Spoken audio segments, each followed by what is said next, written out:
இந்த வருஷம் வந்து நம்ம 10th இயர் யோகா செலிப்ரேட் பண்ணுறோம். இது வந்து இந்த ப்ராஜெக்ட் வந்து it was started by our prime minister Narendra Modiji on 2014. So இந்த கிளாஸ் வந்து இது நம்ம 10th இயர் செலிப்ரேட் பண்ணிகிட்ருக்கோம். அண்ட் என்சிசி கேடட்ஸ் நாங்கள் வந்து நம்ம rich cultural heritage and traditions எல்லாமே ஃபாலோ பண்ணுறதுனால இந்த யோகா செஷனும் இன்றைக்கி நாங்கள் கண்டக்ட் பண்ணியிருந்தோம். அண்ட் நாங்கள் நார்மலி வந்து மார்னிங் பிடி எக்ஸசைஸ்லாம் பண்ணுறதுனால இது வந்து ரொம்ப ரெஃப்ரெஷிங்காக ஒரு குட் ஸ்டார்ட்டாக இருந்துச்சு. அண்ட் நாங்கள் சூரிய நமஸ்கார் பண்ணோம். அண்ட் நிறைய எக்ஸசைசஸ் வந்து நம்ம பேக் போனாக இருக்கட்டும், நம்ம பெல்விக் ரீஜன் எல்லாத்தையும் வந்து ஆஸ் கேர்ள்ஸ் வந்துட்டு கொஞ்சம் நம்ம வந்து இப்போவே வந்து ஹெல்த்தியாக வச்சுக்கிறது நல்லதுனால இந்த எல்லா எக்ஸசைஸுமே வந்து எனக்கு பர்சனலாக ரொம்ப வந்து ஹெல்ப் பண்ணிச்சு.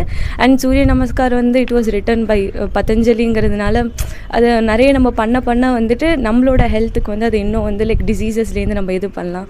இப்போ இருக்கிற ஃபுட்லாம் வந்து ரொம்ப ஹைலி பெஸ்டிசைட்ஸ் அண்ட் கெமிக்கல்ஸ் இருக்கனால இந்த மாதிரி பண்ணாலாதாச்சும் நம்ம வந்து நம்மளை வந்து சேஃப்கார்ட் பண்ணிக்கலாம் ஃப்ரம் ஃபியூச்சர் டிசீஸ்.